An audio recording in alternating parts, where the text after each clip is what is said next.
नमस्कार, स्वागत आहे तुमच्या सगळ्यांचं. बघूनच कळालं असेल तुम्हाला की मी आज काय बनवणार आहे.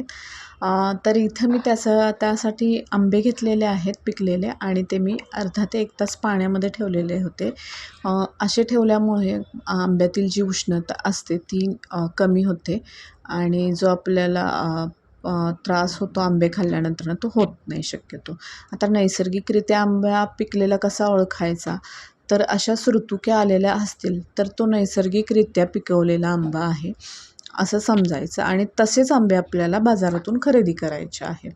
आता इथे मी आंबा घेतलेला आहे, फ्रीजमधलं थंड दूध, साखर आणि आईस्क्रीम ह्या वस्तू मी घेतलेल्या आहेत. आता इथे आपण आंबा कापून घेऊया.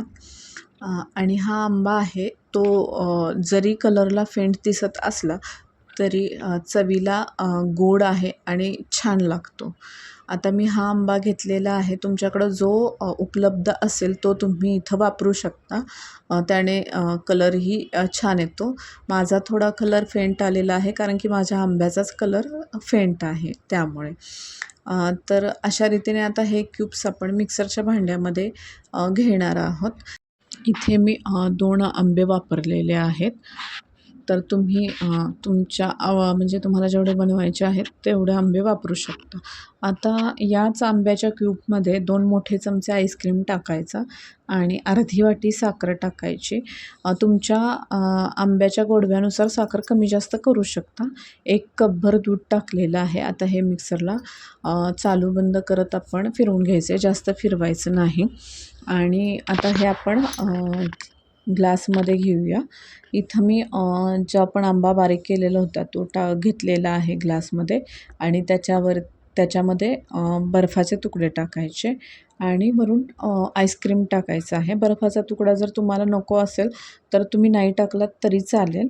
आणि मी इथं व्हॅनिला आईस्क्रीम वापरलं आहे. तुम्ही इथे मँगो फ्लेवरचं आईस्क्रीम पण वापरू शकता. आणि वरून थोडेसे बदामाचे काप टाका आणि मँगोचे क्यूब्स टाका आणि छान सजवा आणि खायला द्या. खूप छान लागतं चवीला ही मँगो मस्तानी. तर तुम्ही नक्की करून बघा. खूप झटपट होते आणि खूप कमी साहित्यात होते आणि घरच्या घरी मस्तानी खाण्याचा आनंद काही वेगळाच असतो. तर नक्की करा. मी इथं दुसऱ्या पद्धतीने फक्त मध्ये आईस्क्रीम घातलं आहे आणि त्याच पद्धतीने मँगो मस्तानी आहे आपली.